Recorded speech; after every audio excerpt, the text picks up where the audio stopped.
Well, I'm sitting here in Arizona and I'm getting ready to start on my Coues deer hunt. And you can see I got a ton of optics out here in front of me, and there's a reason for that. Successful Coues deer hunters are experts at glassing, and they don't skimp on their optics, and they have probably a tool for every situation they encounter. And I don't hold myself out to be a Coues expert, but I spend a ton of time glassing for other species. And I just thought it'd be good to talk about what you see here. These are probably the basics. You're probably gonna see a lot of Coues deer hunters, might even be more specialized than this. But really what you're gonna have is your go-to pair of binoculars. This is a 10 by 42. You probably have an 8 or a 10 power. This is a 10 by 42.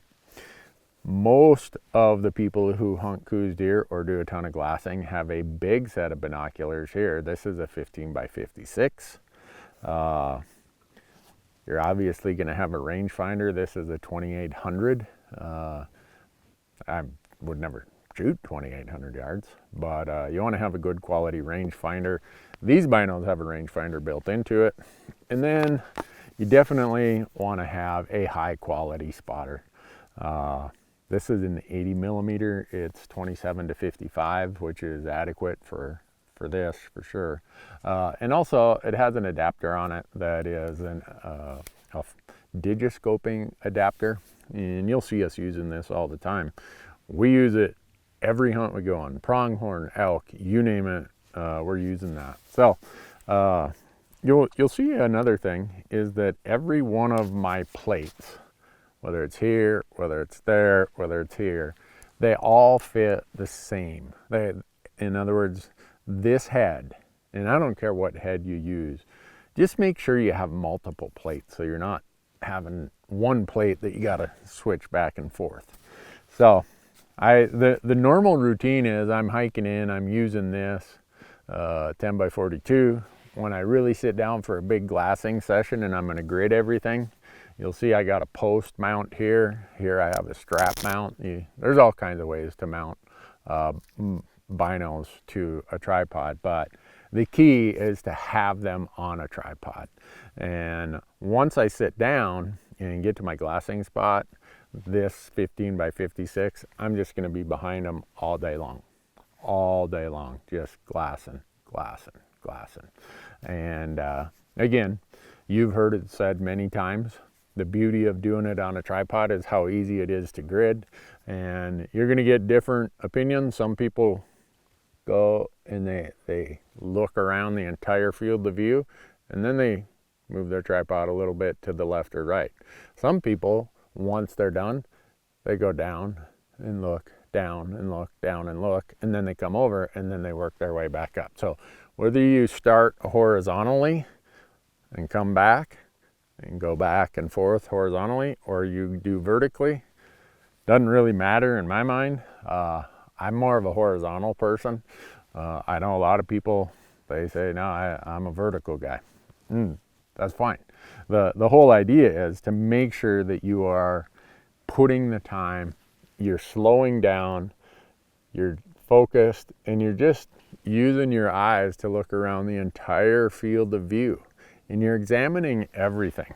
So rangefinder, whatever distance rangefinder you feel you need. I just like this one. It works really good. It has a super strong signal.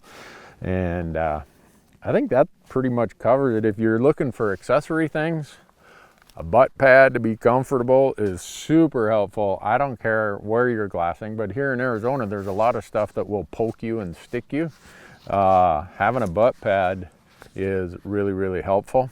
And a good, really quality carbon fiber tripod with a head that has a really smooth, both horizontal and vertical. You want to be able to do that. You also want one that has a really good lock, because sometimes you see something and you want to lock in on it and you pull back. Okay, now I know where that's at, and you go back in on it. A lot of those friction lock ones, you know, you just can't find the spot. You tighten it down and it moves. You loosen it up and try to get back to it, and you tighten it down again, it moves. So a really good head, a really good tripod, plates that fit every one of your optics, same plate, don't have different plates, kind of a general all-around one, however you want to mount it, you know, here with a strap or specialized vinyl, big ones like this, that whether you put this on a post or on a strap, it's up to you. Also a lens cloth. If you want to care for your optics, use a lens cloth. Don't use your shirt. Don't use something that's going to hurt the coatings and hurt the lenses. And the reason is here in Coues country, in a lot of places, whether it's mule deer or whatever, it's dusty.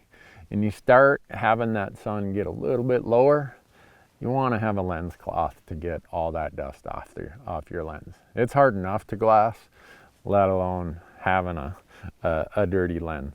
Probably the one thing that Coues deer hunting emphasizes to me is don't just glass out in the open, glass in those shadows.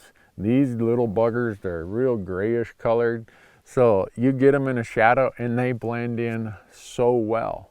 But if you can glass Coues deer, my theory is you can probably glass anything. So slow down, use the tripod, look in the shadows, and as always, you're just looking for bits and parts. You're not looking for a deer standing out in the wide open.